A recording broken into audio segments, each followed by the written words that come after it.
Vamos lá. Doutor Marcos Lipai, boa tarde. Muito obrigada por o senhor estar aqui conosco hoje. Hoje nós vamos falar das vantagens e desvantagens do tratamento sindrômico das ISTs.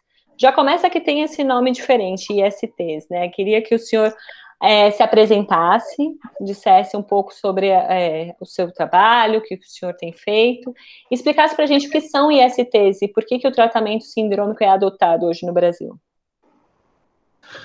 Olá, Renata. Para mim é um prazer estar aqui participando nesse momento e podendo trazer informações e que possamos ser multiplicadores. Esse é nosso objetivo.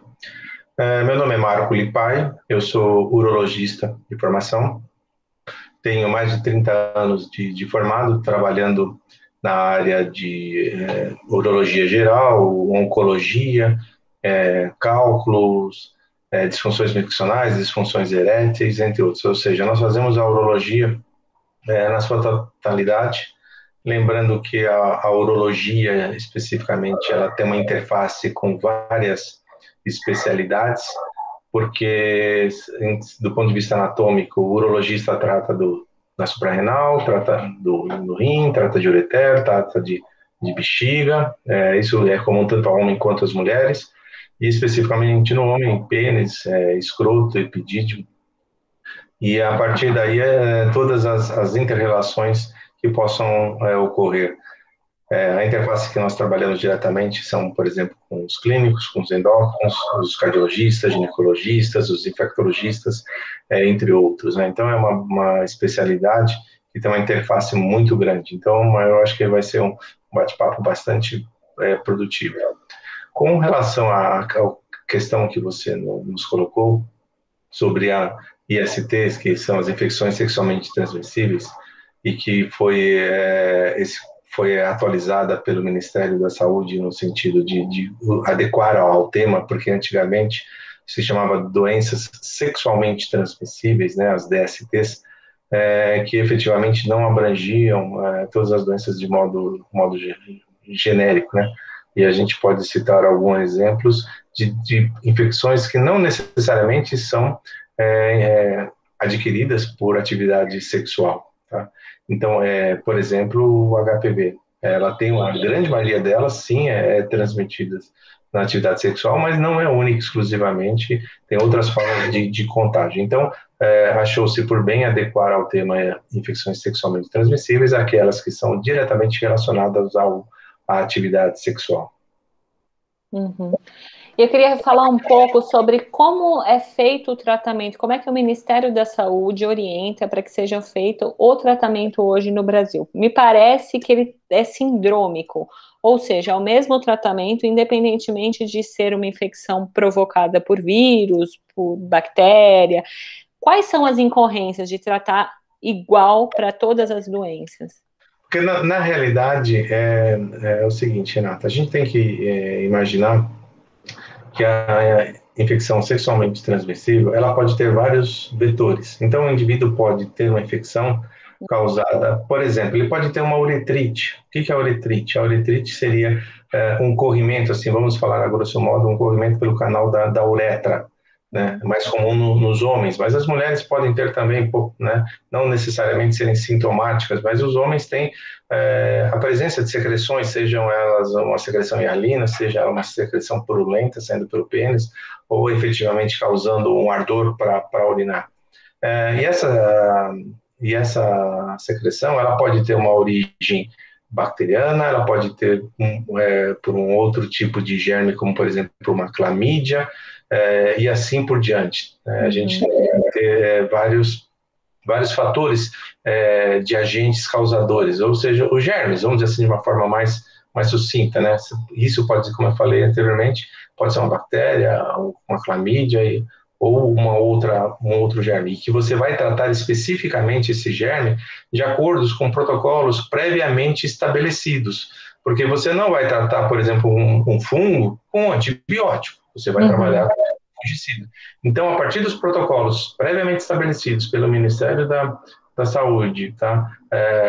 Juntamente com os pareceres das sociedades de infectologia, seja de cada estado ou seja a nacional, seja os guidelines, os conceitos que nós temos de Sociedade Brasileira de Urologia ou Sociedade Americana de Urologia, você chega a um consenso de a melhor forma de tratar cada uma dessas doenças. Não esquecendo também na parte ginecológica, onde as mulheres têm, por exemplo, as leucorreias, que são os corrimentos. Então, efetivamente, a partir do que você identifica o fator causal, é aí que você vai tratá-lo especificamente, né? Uhum. Por exemplo, se você tiver uma infecção sexualmente transmissível causada por um treponema, no caso da sífilis, você vai tratá-lo como inicialmente, se o paciente não for alérgico, como a bezetacil, por exemplo, que é um grupo de antibióticos. Então, os protocolos eles são bem estabelecidos e você consegue ter acesso facilmente para você manusear a terapêutica de forma bastante adequada, segura, para que você consiga ter o melhor efeito de tratamento ao paciente. Então, deixa eu te interromper, desculpe, doutor, só para ver se eu entendi corretamente. Então, o primeiro passo, na verdade, é ter o diagnóstico correto sobre qual é a doença.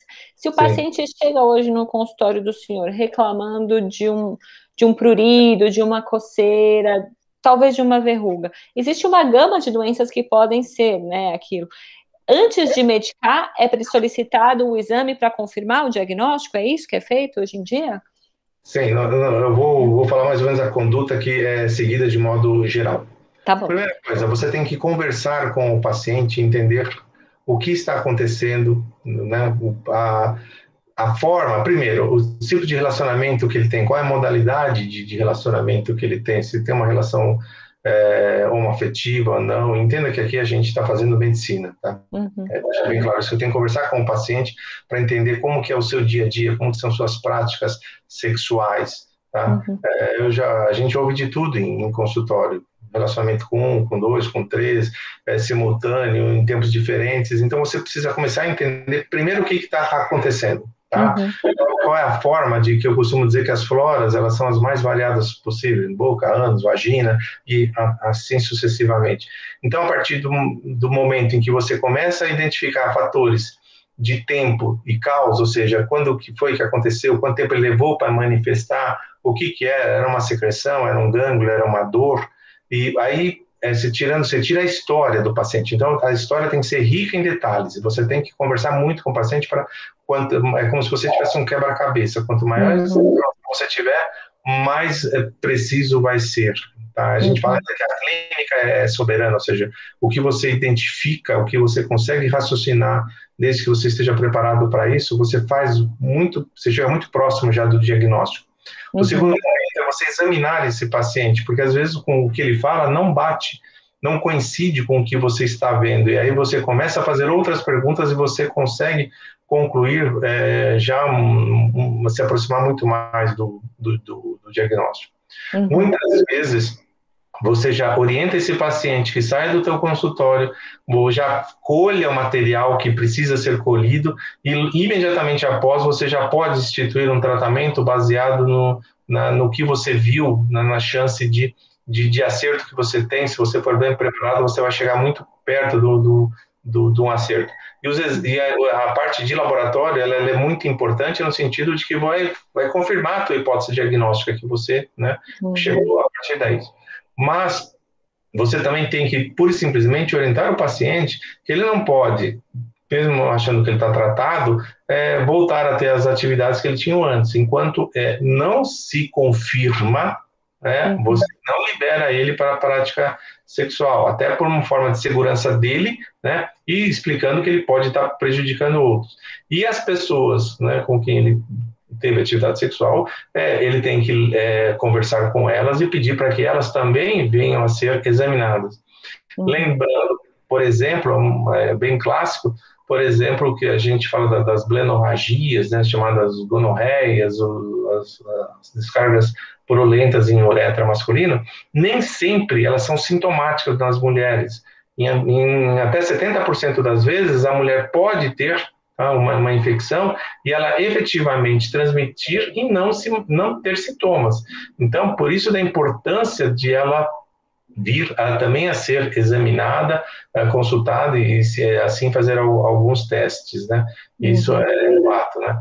A gente não pode deixar de lembrar que tem hoje a frequência de atividade sexual sem uso de preservativos é muito grande. Por mais divulgação que a gente faça, as pessoas não acreditam. Mais ou menos que a gente está vendo outra ação paralela, desculpe, com a Covid, a gente fala, não aglomere, não, use máscara, e as pessoas fazem exatamente o oposto, né? E hoje é o reflexo de uma vaga para deitar um paciente.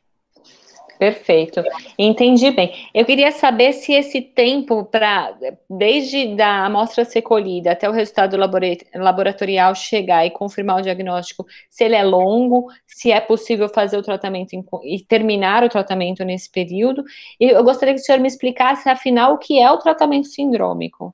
Tá, então, na realidade, você vai, como eu lhe falei, você vai examinar, vai conversar com o paciente, vai examinar, ele já vai sair do teu consultório com um tratamento específico, e o paciente também tem que seguir a parte dele, né? Tem que sair fazendo, ele tomar e fugir ao tratamento, que isso às vezes acontece. Mas eu prefiro agir da forma de que o paciente já saia com essas orientações e já inicie o tratamento naquele mesmo dia, para que seja mais seguro. E eu peço para que o paciente volte, porque esses exames, eles não têm um tempo de execução muito prolongado, não. Os resultados saem bastante rápidos. E eu peço para que os pacientes voltem num período de até uma semana, já após essa consulta. Porque eu me coloco à disposição dele no sentido de que a gente venha a acompanhá-lo, e ter os exames em mão, porque muitas vezes a gente precisa fazer ajustes de medicamento, ou porque ele manifestou uma doença, ou porque apareceu uma segunda infecção que pode vir, tá? Uma situação, ele pode ter, por exemplo, não vamos citar essa, uma situação de um herpes, por exemplo, tá? Que é um processo viral. Pode abrir uma ferida, essa ferida pode se infectar e ele pode por uma bactéria. Então, enquanto você estava tratando pura e simplesmente um vírus com antiviral, você vai no segundo momento ter que tratá-lo com antibiótico, né? Ou às vezes fazer um tratamento que ele precise de um debridamento, ou em algumas outras situações que ele pode, de outras doenças, outros granulomas, que a gente pode chamar assim, cânceres, que são outras situações, ele tem que drenar um abscesso que ele tenha formado. Então, efetivamente, a conduta ela tem que ser ajustada pontualmente. Então, o paciente tem que se entender que simplesmente não é tomar um comprimido e ir embora e acabou o problema. Não, que isso daí pode persistir. E mesmo depois, eu falo para o paciente que uma vez tratado, a gente precisa fazer a contraprova para saber se efetivamente ele foi curado. Tratar curar é outra, né? Então, efetivamente, é importante disso. Somado, que eu tomo a liberdade de, depois de conversar com o paciente, de pedir autorização para que eu possa pedir outros exames, que ele vem, às vezes, vamos supor que ele vem como eu citei, vamos falar assim, o que é mais comum, uma gonorreia, né? Uma sífilis. Eu falo mais comum porque a gente está dentro de uma pandemia de sífilis, acreditem. A gente vê isso com muita frequência. E eu trato de pacientes de todas as classes sociais. Não é achando que é só os menos favorecidos, não. Em todas as classes sociais nós estamos vendo muitas doenças recrudescendo, voltando do que até então nós já tínhamos tratado. Então, efetivamente, eu tomo a liberdade de falar para esse paciente, se ele entrou em contato com essa doença, ele pode também ter entrado em contato com outras, e se eu posso pesquisar. Então, se eu estou à frente, vou dar um exemplo, de um herpes, de uma gonorreia, de uma sífilis, se eu posso pedir exames para hepatite, se eu posso pedir exames para um HIV, e assim sucessivamente, para que eu possa aumentar o meu espectro de investigação. Então, é mandatório que a gente faça isso e explique para o paciente por que a gente está fazendo. Mas ele tem que nos autorizar a essa solicitação. Especialmente porque, como o senhor comentou, muitos desses primeiros sinais, eles não aparecem, né? Então, ele vai por um motivo, mas ele pode estar com um outro patógeno que ele desconhece, e nesse momento é a oportunidade dele conhecê-lo, né? E mudar esse tratamento. Então, acho que essa é a principal vantagem, né, desse acompanhamento. Exatamente. Né? Volto a reforçar do exemplo que eu lhe dei. Imagine que o paciente venha por uma uretrite por clamídia, por exemplo, ou por um micoplasma, né? Que são uns tipos específicos de germe. A partir daí, ele teve contato, adquiriu, e ele teve uma relação com uma pessoa que, pode, por exemplo, pode ser soro positivo. E se a gente não pesquisar, ela vai passar desapercebida. E aí, muitos hoje já sabem que existem medicações que, efetivamente, se ele sabe que ele teve contato com uma pessoa soropositivo, ele tem algumas horas que ele pode procurar um posto de saúde, um hospital, que ele pode fazer uso de medicações do coquetel antiviral específico para isso. Ele sabe que ele pode fazer. Mas vamos supor que o paciente não saiba dessa possibilidade e passou o seu período aí de, por exemplo, 72 horas. Eu tenho que falar para ele que ele tem que fazer o acompanhamento e que não...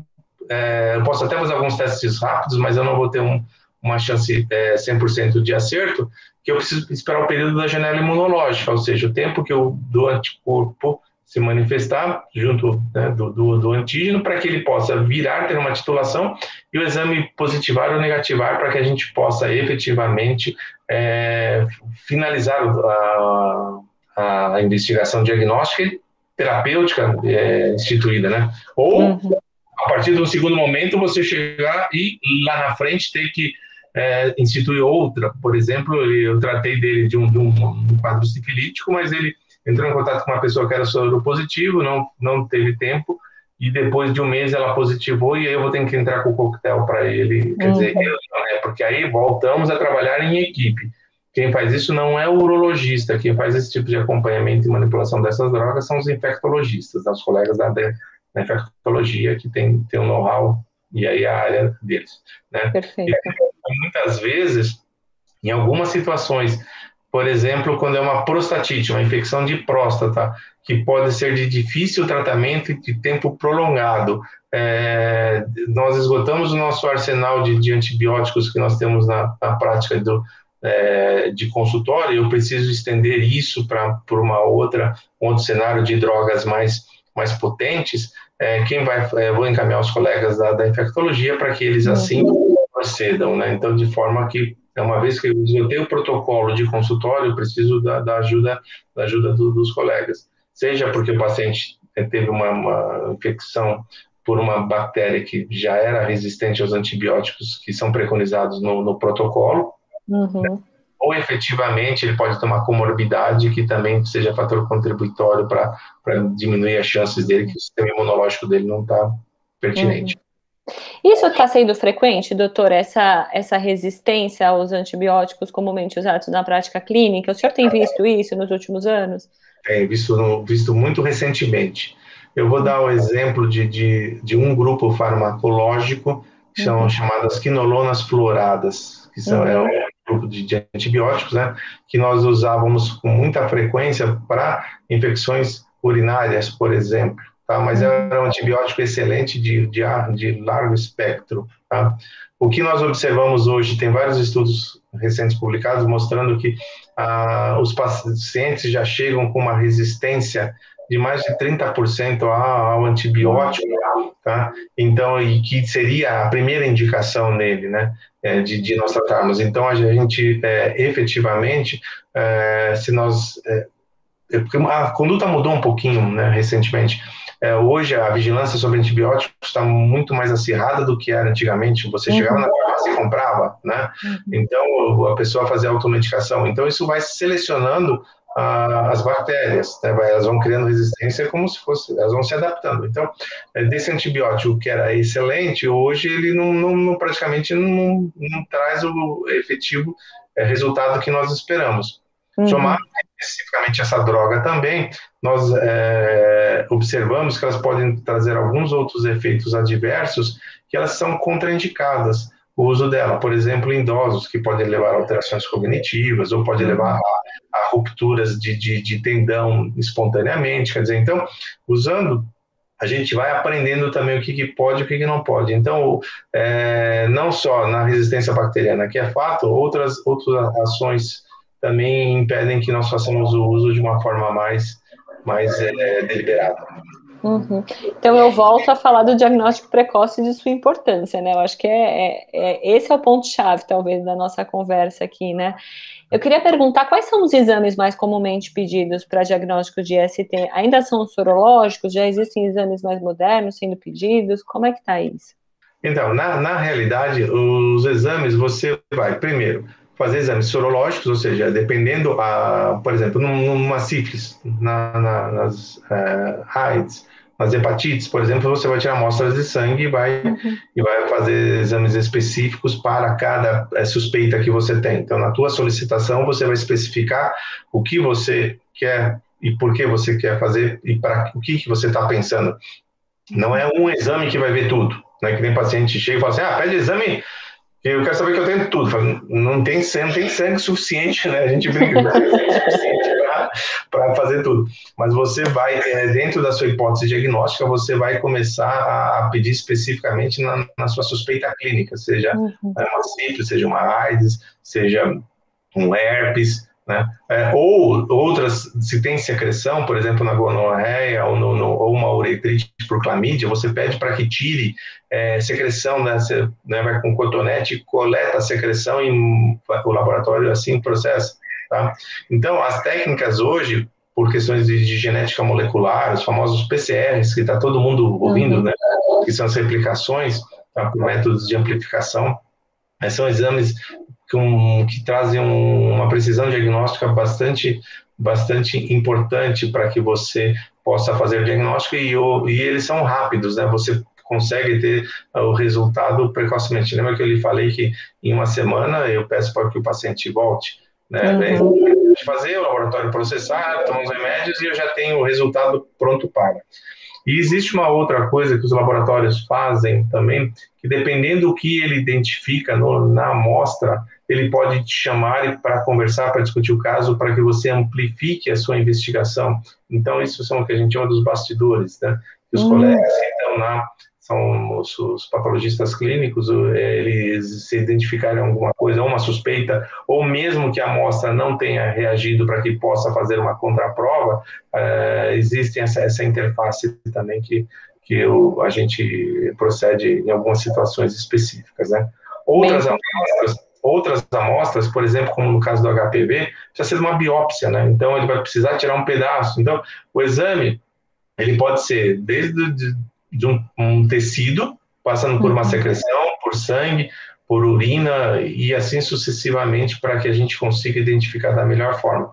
Em algumas situações ele vai ter que fazer cotonete para tirar um pouquinho da secreção, vai ter que tirar sangue e você vai cruzando as informações, porque qual é a chance que você tem com uma amostra, se você tem várias possibilidades, 2, 3, 4 exames, para que você se aproxime dentro de uma precisão diagnóstica mais acertada. Mas uma coisa que o senhor falou que me chamou a atenção, a gente aprendeu com o Covid também que o PCR ele tem um tempo certo de ser feito, né? Sim, é o que eu falei agora. Como é que é isso com as ISTs? Qual é essa janela de realização de um exame como esse? Então, porque é o seguinte, é igual do Covid, você entra, o raciocínio é o mesmo, você entra em contato hoje com uma pessoa que tem Covid, ok, você não vai ter nada, provavelmente amanhã você não vai ter nada, daqui 3 dias você não vai ter nada, no quarto dia você começa a ter uma dor de cabeça, você começa a ter um mal-estar, certo? Aí você recebe uma ligação da pessoa que te visitou falando, olha, eu estou com Covid há 2 dias. Então, é esse o período que leva para o sistema imunológico ser ativado. Tá? E ter a replicação viral também lá dentro, porque não é um, dois vírus que vão causar o problema, é a multiplicação deles a partir da penetração intracelular e o sistema imunológico começa a trabalhar. Então, é nesse período que você vai com o cotonete, você já viu lá que geralmente é por volta do 5º dia após o sintoma, que você vai estar, 4º, 5º dias, que você vai estar coletando material para ser preciso, ok? As ISTs, você pode ir a partir dessa linha, porque o indivíduo teve relação e não vai aparecer imediatamente. Porque quando ele tem uma lesão imediata, que o paciente já aconteceu de ele chegar no consultório no dia seguinte por uma lesão, não é por uma infecção, é por um trauma. E aí ele pode ter um processo inflamatório não infeccioso provocado pelo trauma. As ISTs, elas têm os períodos de latência. Bom, forma genérica, que isso pode variar de 3 a 15 dias, dependendo da patologia que você está estudando. Vamos trabalhar que isso vai acontecer depois do 5º, 7º dia. Então, nesse período, ele já está apto a colher o material, porque ele já tem material que o laboratório vai conseguir identificar. Né? Aquela história, se ele tem uma descarga purulenta na uretra, por exemplo, ou a mulher na vagina, já foi o tempo suficiente para que o agente tenha se multiplicado, tenha gerado um processo inflamatório infeccioso que possa ser detectado. Por isso que eu comentei que na clínica você já começa, que dependendo patologias, cada um tem um período de latência e um período de manifestação, somado a uma manifestação clínica. Uma pode ser uma mancha, outra pode ser uma secreção, outra pode ser um ardor, pode ser um gânglio, pode ser uma vesícula. Então, cada uma delas, você, pelo tempo que apareceu, você já começa a somar. E aí que você tem material e você tem tempo já para solicitar e ele poder ir atrás do diagnóstico laboratorial para fazer. Eu costumo dizer que a consulta médica ela se divide em 3 partes. O paciente conversar, ele ser examinado, você pedir o laboratório, que é o laboratório, ele só vai confirmar a tua hipótese diagnóstica, porque ele já sai com a hipótese diagnóstica já elaborada. A partir daí, por isso que eu falei que eu estou autorizado também a já dar uma receita para ele começar o tratamento imediatamente após coletar o laboratório, mas o paciente tem que fazer a parte dele, né? Senão nós não conseguimos sucesso. Então, a precisão laboratorial hoje é bastante significativa. Perfeito. E agora falando um pouco de futuro, assim, como que o senhor imagina que a ciência vai evoluir para o tratamento dessas doenças? Eles vão ser mais customizados? Vão ser coquetéis a partir dos exames cada vez mais específicos, achando quais são os patógenos? Os tratamentos vão ser cada vez mais assertivos? Como é que o senhor imagina que a ciência vai evoluir para o tratamento? Antes de eu falar em ciência, em tratamento, eu gostaria de falar uma coisa que eu acho que talvez seja a mais importante de tudo, e que se nós fizéssemos isso, nós efetivamente não precisaríamos estar correndo atrás e ter ônus com tratamentos, com diagnósticos, com pesquisas. Seria a conscientização. Não estou aqui dizendo que para deixarmos de fazer sexo, não. Mas nós fazemos sexo de uma forma segura e prazerosa da mesma forma, tá? Primeiro, conhecer a pessoa com quem você vai ter atividade. Acredite, a promiscuidade hoje é tão grande, tem vídeos carnavais, vídeos bloquinhos. O indivíduo sai, ele começa a sair beijando todo mundo, e do beijo acontece o resto. Então ele pode ter, e eu já ouvi isso de paciente, dele ter tido 5, 6, 7 parceiros na mesma noite. Né? Parceiras, seja o que for, na mesma noite. Então, isso sim já é uma forma de você não se cuidar e não cuidar de quem está perto. Então, a prevenção, a medicina preventiva, eu acho que a coisa que a gente tem que sempre destacar a gente tem que evitar e não tratar, porque muitas vezes nós não temos o tratamento, que nem, por exemplo, para quem adquire uma infecção, se torna soro positivo por AIDS, por exemplo. Tá? Então, efetivamente, a gente tem que evitar e não depois ter que correr atrás do prejuízo. Diante do que você está falando, a todo momento nós temos cada vez mais tecnologia e a gente vem buscando isso, principalmente conhecendo a genética de uma forma mais elaborada. E quando eu falo a genética, não é só a genética do ser humano, é a microbiologia mesmo, propriamente dito, ou, por exemplo, como estão se fazendo na parte de alimentos, de melhoramentos genéticos para que você tenha produtos mais saudáveis, mais resistentes. Então, efetivamente, na parte humana, na parte de diagnósticos, a genética vem caminhando a passos largos, até para que você possa ter tratamentos personalizados, mais específicos, porque você pode tratar um com o remédio A e para o outro, com o mesmo remédio A, para a mesma patógeno, ele não ser efetivo. Efetivamente, a partir do momento em que você consegue ter uma acurácia mais efetiva, você consegue ter uma melhor forma de tratamento. E eu poderia citar, ilustrando isso, no caso do HPV. que é o papilomavírus, né? E você tem os grupos de alto e baixo grau.